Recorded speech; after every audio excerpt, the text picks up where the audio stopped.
Kaixo, azalera kalkulatzeko formulak buruz ikasten dira askotan. Formula desente daude, baina nik uste dut oso garrantzitsua dela baita ere jakitea formula bakoitza nondi datorren. Eta nondi dator? Orain azalduko dizuet.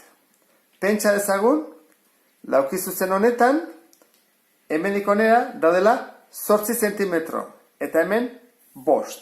Zenbat zentimetro karratu daude?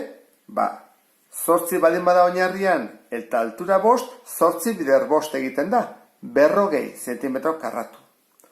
Hoi da oinarria. Horregatik egiten da oina bider altura beti.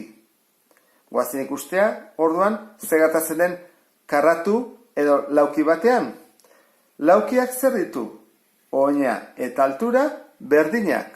Orduan bere formula izango izateke, oina berbi, zeda oina bider oina, aldea berbi.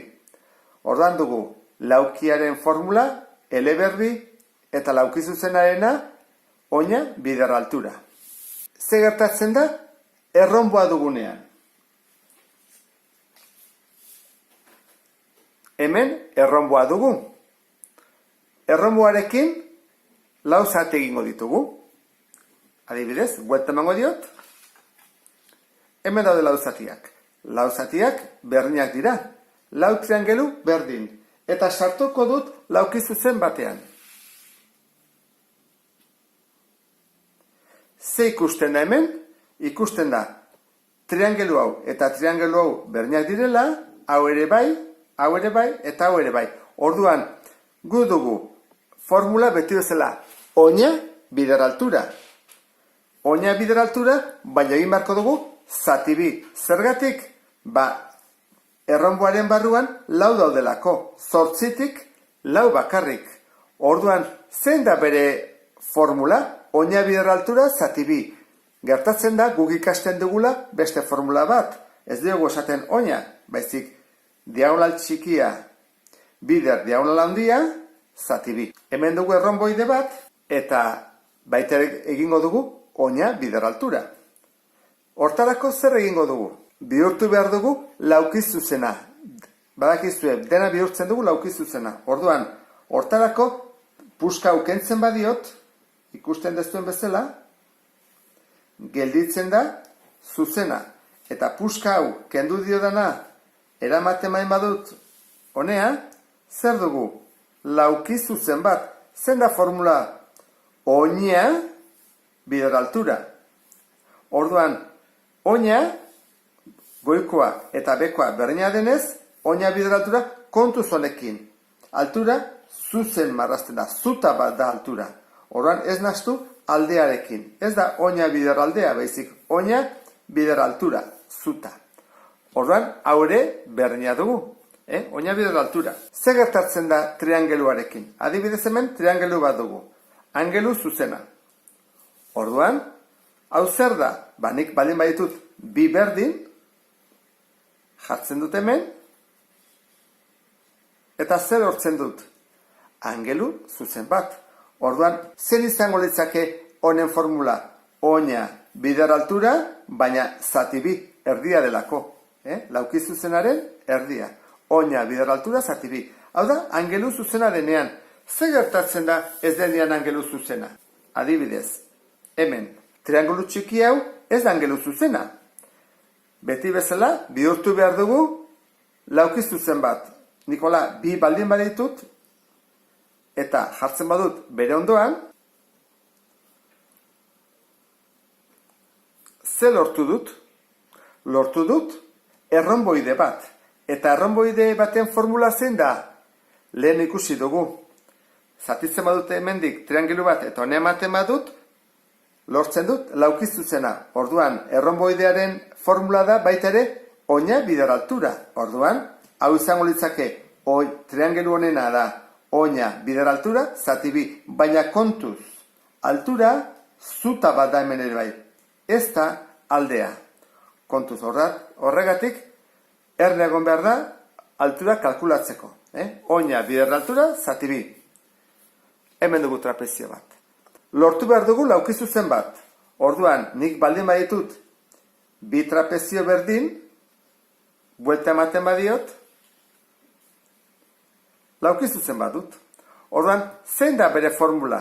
Ba izango litzateke. Oina, orduan, guazen egitea, oina handia gehi oina txikia, ezta? Bider altura, zati bi. Zergatik zati bi? Ba, bi batu ditu dalako. Orduan da, oina handia gehi oina txikia, parentesi artean bider altura, zati bi. Trapezio honetan, ez dut angelu zuzena. Bi berdin baldin baditut, jartzen dut bere aurkakoa, ikusten duzen bezala, eta ze lortu dut? Erronboide bat. Beraz, hemen egin beharko dugu oina handia gehi oina txikia bider altura zati bi. Kontuz honekin, altura zuta bat da. Eta Pitagoras erabili beharko dugu. Trapezio eskalenoa dugunean ere berdina egingo dugu. Jartzen ditugu bi, lortzeko erronboide bat. Orduan, bigarrenari buelta ematen badiot, hemen dugu. Badugu erronboidea. Beraz, egin behar dugu oina handia gehi oina txikia bider altura zati bi ditugulako. Ikusten dezuen bezala. Ze gertatzen da poligono erregular batekin? Ba, hemen ikasi dugu deitzen zaiola apotema zentrotik aldearen erdira doan zutari, ezta? Ba, formula izango litzake. Hartu behar dugu poligono erregular hau eta zatitu egin beharko dugu, ezta? Zertan zatitu beharko dugu? Ba, triangeluetan. Elkartuko ditugu eta erradio guztietatik moztuko dugu. Eta lortuko dugu triangeluak egitea. Orduan, has gaitezen.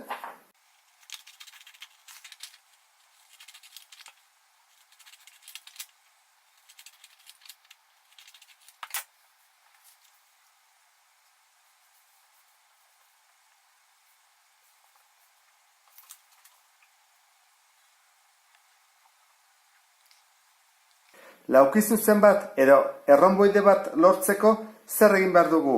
Ba, desegin, dena triangeluetan zatitu behar dugu.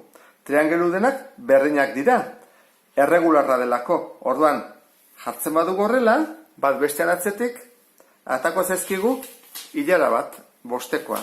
Triangelu hauen azalera nola kalkulatuko genuke?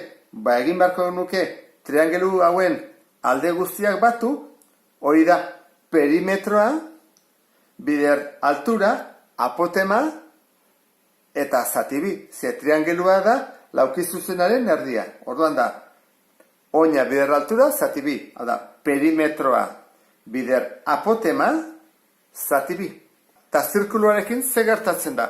Ba, zirkuluarekin berdin, nik dena zatitzen badut, triangelu txikitan, infinito triangelu txikitan egiten badut, triangelu pila bat, eta egin beharko nuke perimetroa guretzako da buelta osoa. Bi bider, pi bider, R, bider altura, guretzako erradioa, zati bi. Hori izango izateke bere formula.